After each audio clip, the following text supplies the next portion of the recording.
'సింగీతం' సినిమాకి ఒకరు డ్యూటీ చేశారండి. మామూలుగా చేయలేదు. రిపీట్స్‌లో వేయొచ్చనుకోండి అలా ఉంటది ఆ వర్క్. ఎవరో గాదు మన డీఎస్‌పీ. మ్యూజిక్ బ్లాస్ట్ అనొచ్చు. ఎస్పెషల్లీ సెకండ్ హాఫ్‌లో వచ్చే మ్యూజిక్, మిడిల్‌లో వచ్చే ఒక సాంగ్ ఎక్సలెంట్ అదైతే. మరి సినిమా సంగతి ఏంటి అని అడిగితే, ఇప్పుడే షో కంప్లీట్ చేసుకొనొచ్చాను. నచ్చలేదు నాకైతే. ఎక్సెప్ట్ ఫ్లాష్ బ్యాక్ రిమైనింగ్ అంతా బోరింగ్‌గానే ఉంది నాకు. ఎందుకనంటే మెయిన్ రీజన్ సింగింగ్. మాటల్ని పాటల్లాగా తీసుకెళ్లాలని వాళ్ళు తీసుకున్న ఐడియా వరకు ఫైన్. కానీ రైటింగ్ అండ్ ఆర్టిఫిషియల్ ఊరు, క్యారెక్టర్స్ మాటల్ని పాటల్లాగా అని, ఇంకా ముఖ్యంగా అలాగే సినిమా అంతా అనేపాటికి ఇరిటేటింగ్‌గా, బోరింగ్‌గా అనిపించింది. ఎందుకో చెప్తాను. ముందైతే సినిమా రన్ అయ్యేది కుబేరపురం అనే ఒక చిన్న ఊర్లో. తన తండ్రి ఆస్తులు అక్కడ ఉన్నాయని అక్కడికొస్తాడు ప్రతాప్. ఒకప్పుడు పచ్చని చెట్లతో ఉండే ఆ ఊరు, ఇప్పుడు ఒక పెద్ద చెట్టు మాత్రమే ఉంటది. అండ్ దాన్ని కాపాడుతూ ఉండేది అక్కడ ఉండే గౌరి. అక్కడే ఉన్న గోల్డ్ మైన్స్ వోళ్ళు ఒక పెద్ద డీల్ జేసుకోవాలనుకుంటారు. దానికి ఆ చెట్టు అడ్డమొచ్చిద్ది. అది కొట్టేసాక ఏమైంది? మాటలు పాటల్లాగా ఎందుకు మారాయి? గ్రీడ్ వర్సెస్ హ్యూమానిటీ అనే పాయింట్‌లో ఏది గెలిచింది? ఏంటి అనేది చూస్తారు మీరు. ఐడియా చెప్పడానికి బానే ఉంది. బట్ అది స్క్రీన్ మీద చూస్తున్నప్పుడు కంప్లీట్‌గా ఆర్టిఫిషియల్ టైప్‌లో లాగా ఉంది.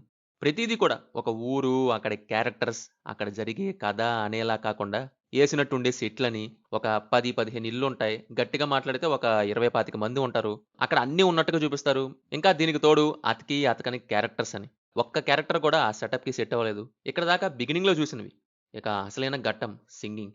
మాటల్ని పాటల్లాగా చెయ్యాలని వాళ్ళు తీసుకున్న రూట్. రూట్‌లో ప్రాబ్లమ్ లేదు. ఏ రూట్ అయినా తీసుకోవచ్చు. కానీ చాలా బలవంతంగా రాశారు చూడండి ఆ లిరిక్స్‌ని అక్కడే. నార్మల్ కన్వర్జేషన్ పాటలలాగా రావు. పాటలాగా రిథమ్ రావటానికి ఫోర్స్‌డ్‌గా రాసినట్టు ఉంటాయి. అసల సింగింగ్ కాంపిటీషన్ స్టార్ట్ అయ్యాక దెబ్బకి అస్సాం నేనైతే. సర్లే కొద్దిసేపు ఉంటదేమో, ఆ తర్వాత ఇంట్రెస్టింగ్ డ్రామా ఉంటదేమో అనుకుంటే అబ్బే! అదే కంటిన్యూ అయిద్ది. సో, ఫస్ట్ హాఫ్ కంప్లీట్‌గా డెడ్ స్లీప్ అనొచ్చు. ఆ రేంజ్‌లో ఉంటది. ఇక సెకండ్ హాఫ్ స్టార్ట్ అయ్యాక మళ్ళీ అదే నీరసం వచ్చేసింది. ఇంకా ఫ్లాష్ బ్యాక్ వచ్చాక కొద్దిసేపు ఊపిరి పీల్చుకున్నా. ఇక మళ్ళీ అదే పాటలు నా పనయిపోయింది. 'సింగీతం' శ్రీనివాసరావు గారి ఐడియా బానే ఉంది కానీ, ఇప్పటి ఆ ఆర్టిఫిషియల్ సెట్స్‌లలో తీసి సగం పోయింది. ఇంకోటి ఆ ఆర్టిఫిషియల్ సింగింగ్ డైలాగ్స్ రాసింది ఎవరో గాని అక్కడ పోయింది. పెర్ఫార్మన్సెస్ వైస్ కొందరు ఓకే. రిమైనింగ్ సెట్ అవ్వలేదు. ఎస్పెషల్లీ 'గౌరి' అనే క్యారెక్టర్ చేసినామె. తన డైలాగ్ డెలివరీ ఆడ్‌గా ఉంది. ఇక మ్యూజిక్ అయితే ముందే చెప్పినట్లు ఎక్సలెంట్. ఫైనల్లీ నాకైతే వర్కౌట్ అవ్వలేదు. మీ ఇష్టం మరి.